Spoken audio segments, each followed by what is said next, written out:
పట్టాలు దాడుతున్నప్పుడు వందల సంఖ్యలో చచ్చిపోతూ ఉన్నారు. అలాంటి సమస్యకు ఎక్కడ వీలైతే అక్కడ అండర్ పాసులు, స్కూటర్లు పోయే అండర్ పాసులు కావచ్చు, మనుషులు పోయే అండర్ పాసులు కావచ్చు, అసలు మనుషులంటే వాళ్ళు పట్టాల మీద పోకుండా ఉండేటువంటి చర్యల కోసం ఎన్ని వందల కోట్ల రూపాయలు ఖర్చు అయినా 100% రైల్వే డిపార్ట్మెంట్ చేతనే ఖర్చు పెట్టించి కట్టిద్దామని కూడా ఒక మనం పెట్టినాం. కాబట్టి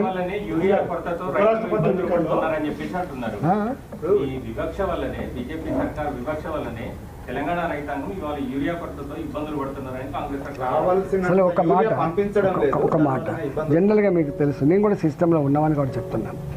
ఎప్పుడు కూడా రాష్ట్ర ప్రభుత్వాలు వాళ్ళకి ఎంత అవసరం ఉందో ఎక్స్పెక్ట్ చేసుకొని ఇండెంట్ పెడతారు, దాన్ని తెచ్చుకొని గోడౌన్లో స్టాక్ పెట్టుకుంటారు. ఇవాళ ఈ సంవత్సరానికి, ఈ వర్షాకాలానికి, ఈ రేపటి సెకండ్ క్రాప్కి ముందే ఒక 6 నెలల ముందే తెచ్చి పెట్టుకుంటారు.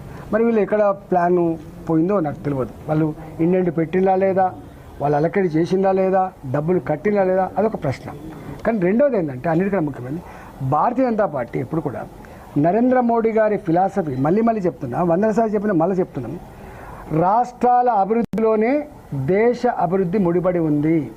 ఇది భారతీయ జనతా పార్టీ నరేంద్ర మోడీ గారి ఫిలాసఫీ. మీకు తెలిసి ఇలా రైతు బంధు ఇస్తున్నారు. తెలంగాణకు రాదా అండి చెప్పండి? తెలంగాణకు రాదా చెప్పండి? ఇవాళ నేషనల్ హైవేస్ కన్స్ట్రక్షన్ ఉంది, రాదా? ఇవాళ ఇంతెందుకండి, ఇవాళ కొంపల్లి సైడ్ కట్టేటువంటి ఫ్లైఓవర్లు కావచ్చు, నీకు ఉప్పల్ సైడ్ కట్టే ఫ్లైఓవర్లు కావచ్చు, ఆరంగడ్ దిక్కు కట్టే ఫ్లైఓవర్లు కావచ్చు, ఇవాళ విజయవాడ దిక్కు పోయే ఫ్లైఓవర్లు కావచ్చు. ఇక్కడ ఆనాడు బీజేపీ గవర్నమెంట్ లేదు, ఇవాళ కూడా బీజేపీ గవర్నమెంట్ లేదు, కానీ కడుతూనే ఉన్నాం మేము. అంటే గంత సంకుచితంగా వ్యవహరించే ప్రభుత్వం కాదు.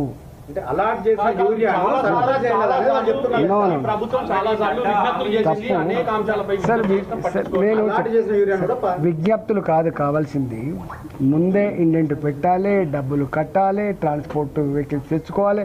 నేను స్వయంగా ఉండి కాబట్టి చెప్తున్నా, రైల్వే రేకులు దొరకబట్టుకోవాలి, తెచ్చుకొని స్టాక్ పెట్టుకోవాలి, ఇబ్బంది లేకుండా చేసుకోవాలి కదా, బాధ్యత ఉంటుంది. వాటిని కేంద్రం మీద నెట్టేసి మా వీళ్ళ బాధ్యత ఎట్లా సాధ్యమైందండి?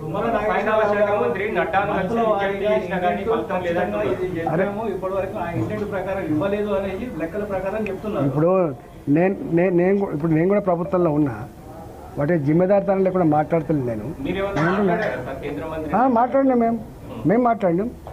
ఎందుకు మాట్లాడడం? మొన్న లేటెస్ట్గా 50,000 మెట్రిక్ టన్నులు కూడా మళ్ళీ అలకడి చేసినారు. చైనా నుంచి వెళ్ళి ఎప్పుడు మనకు పెద్ద చాలా రోజులు బంద్ పెట్టుకొని, జనరల్గా రామగుండం ఎరువుల కర్మాగారం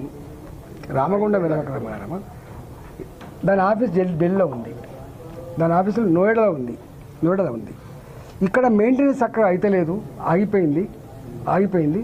ఇప్పుడు రామగుండం ఎరువుల కర్మాగారం పెట్టిందే తెలంగాణకు కానీ ఆంధ్రకు కానీ ఎరువుల కొరత లేకుండా చేసుకోవాలని.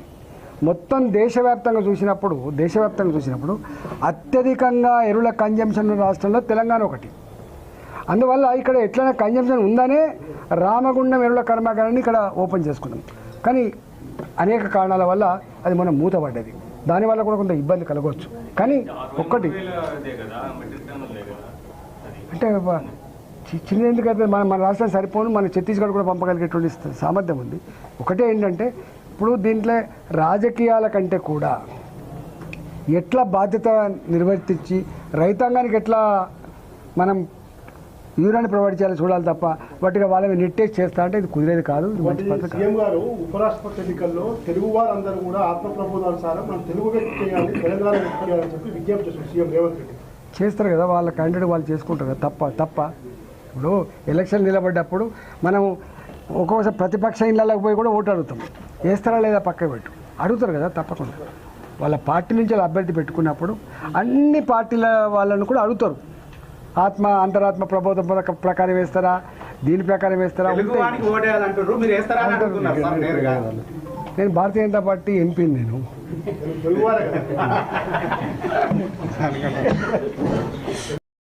పరిధిలో వేలాది ఇండ్లు గతంలో ఏవైతే కట్టబడ్డావో ఆ కట్టిన ఇండ్లు విసిరేసినట్టు ఎక్కడో రిమోట్ ఏరియాలో ఉండడం వల్ల కరెంటు సౌకర్యం చక్కగా లేదు, రోడ్ల సౌకర్యం లేదు, డ్రైనేజీ సమస్య, లిఫ్ట్ల సమస్య, చివరికి అలొకేషన్ కూడా సంపూర్ణ జరగలే. ఈరోజు పొంగులేటి శ్రీనివాసరెడ్డి గారిని ఈ మొత్తం పరిధిలో కట్టబడ్డ డబుల్ బెడ్రూములు ఆ యూనిట్లలో ఉన్నటువంటి సమస్యల మీద సుదీర్ఘంగా చర్చించడం జరిగింది. మీరు అలకేట్ చేసినటువంటి వాళ్ళు ఇళ్లల్లో ఉండాలంటే ఈ సమస్యలు మీరు పరిష్కరించండి.